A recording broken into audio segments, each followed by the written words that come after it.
This is Sonic, and you're watching JD Frank 20. What is up, everybody? And yes, this is the official Sonic X Shadow Generations review.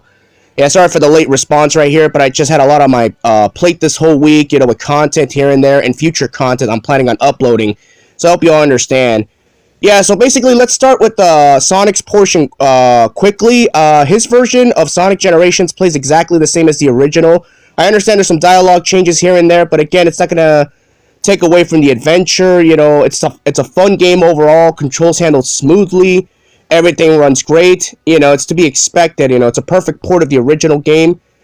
So again, if you never played the original OG version of Generations, you'll enjoy this game. Trust me on this. Now let's get to the meat and potatoes, which is Shadow's gameplay, obviously, which is the whole reason why a lot of us actually bought this game.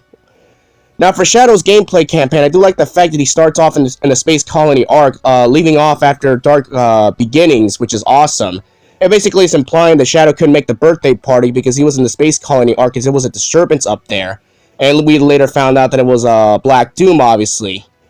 And then once after Shadow got to the end of the stage, then the Time Eater showed up at the exact same moment that Shadow retrieved that Chaos Emerald, and which explains why Shadow is stuck in his own purgatory, similar to Sonic in a way. So now Shadow basically has to do the exact same thing, go through his own stages here and there, which is cool, which is understandable. So he's in for a hell of an adventure. Yeah, so Shadow's campaign is awesome. He has a grand total of 6 stages, if you include the Tokyo DLC stage. He has access to Space Colony Arc, Rail Canyon, Sunset Heights, Kingdom Valley, Chaos Island, and Radical Highway. Yeah, the Tokyo DLC stage won't come out until December 2024 at the same time as Sonic 3 comes out, which is awesome. Yeah, and I like the selection of all these stages, which is pretty cool, especially Sunset Heights and Kingdom Valley, beautiful stages. Chaos Island's interesting, actually, if you know what you're doing and master the Chaos Emerald abilities, which is fun here and there. And, of course, you got the boss fights right here. Obviously, you have Bio Lizard from Adventure 2, and you have Metal Overlord from Sonic Heroes, and, of course, a returning Mephiles the Dark from Sonic the Hedgehog 2006. And, of course, the final boss fight, you got Devil Doom and Neo Devil Doom as the true final boss, which is badass. Yeah, so you could tell that Sonic Team, they really put a lot of effort into this game. I understand, some fans are saying, the game feels a little bit too short. You're lucky you're even getting this campaign at all, because if Sega really wanted to give you a heartless cash grab, they would have done the exact same thing they did with Sonic Colors Ultimate, and look what you got. While Sonic X Shadow Generations, at a fair price, you also get the Shadow the Hedgehog content. That alone is worth it. Plus, you get the original version of Generations on top of that. And for Nintendo Switch owners, it's a no-brainer. It's an easy must-buy. Just saying that right here. Yeah, now, overall, the story for Sonic X Shadow Generations, I love the story. I'm not gonna lie, I will praise Flynn for doing his work, especially with all the restrictions he's given by Sonic Team. And for Shadow's campaign, it made perfect sense, He was at the Space Colony arc, by the time he retrieved the Chaos Emerald here and there, that's when the Time Eater showed up to wreak havoc and trapping all of Sonic's friends into the void, while Sonic himself is just left there in purgatory. Shadow was also in purgatory also, but since he was out of reach, he could start his own adventure. And also, speaking of Sonic and Shadow, obviously, they did run into each other, but it was only for a cutscene, which was that Sonic basically ran into Shadow, basically mimicking the Adventure 2 dialogue. That blue hedgehog of all places. I found you, Shadow! We were actually hoping he would actually say the Adventure 2 quote, but you win some, you lose some.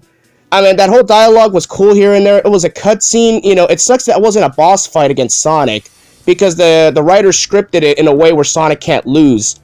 Shadow and Sonic were going neck and neck until Shadow apparently was distracted because of his Chaos abilities, his Doom abilities, and then Sonic was able to launch in a sneak attack to get the W.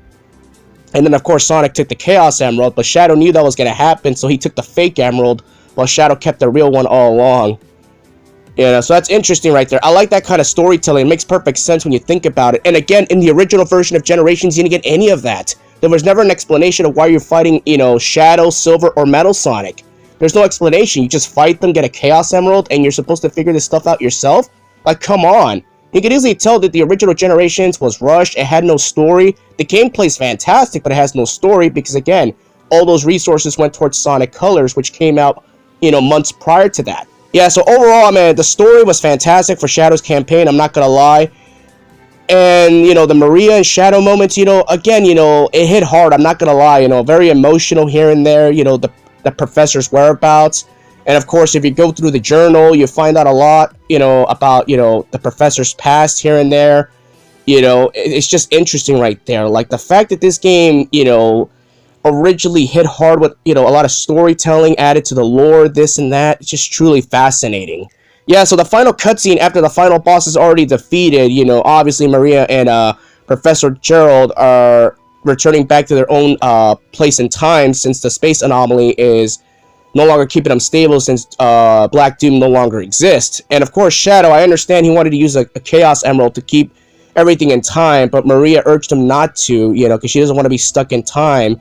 And it also wouldn't be fair for everybody else, so Shadow just had to let go, but Maria's spirit will also be within Shadow. And that final cutscene you saw right there, just as they were escaping, was that Shadow crying? Interesting. Out of all the Sonic the Hedgehog characters that are not allowed to cry, apparently Sonic is basically on creative lockdown, because Sonic the Hedgehog has yet not cried in any mainline Sonic game. Meanwhile, Shadow and everybody else, they're allowed to get away with it. I like that touch right there, and I'm hoping that Flynn actually had to fight hard to get that scene added in, because I'm not gonna lie, it was needed. That scene hit hard, it was emotional, and just by having Shadow, cry like that, and Rouge witnessed it while they're escaping, you could tell that that scene was supposed to hit hard. That's basically the part of the story where, it tugs at the heartstrings, it really does. And that crying moment, perfectly executed, so Flynn, I'll give you credit for that. But overall, I enjoyed the hell out of Shadow's campaign. Amazing storytelling. The levels are a lot of fun. The boss fights are a lot of fun, especially Metal Overlord, an amazing boss fight. You kind of feel bad for BioLizard when you defeat it, considering the fact that Maria actually cared so much about BioLizard. If you look at Professor Gerald's diary. Yeah, now I feel bad destroying BioLizard. But other than that, the rest of the game is awesome. The soundtrack, everything is to be expected. It kicked ass. I love it. Everything is amazing about the game. So that's all I have to say about this whole review right here. Everyone, let me know what y'all think about this, and I gotta go. Peace out.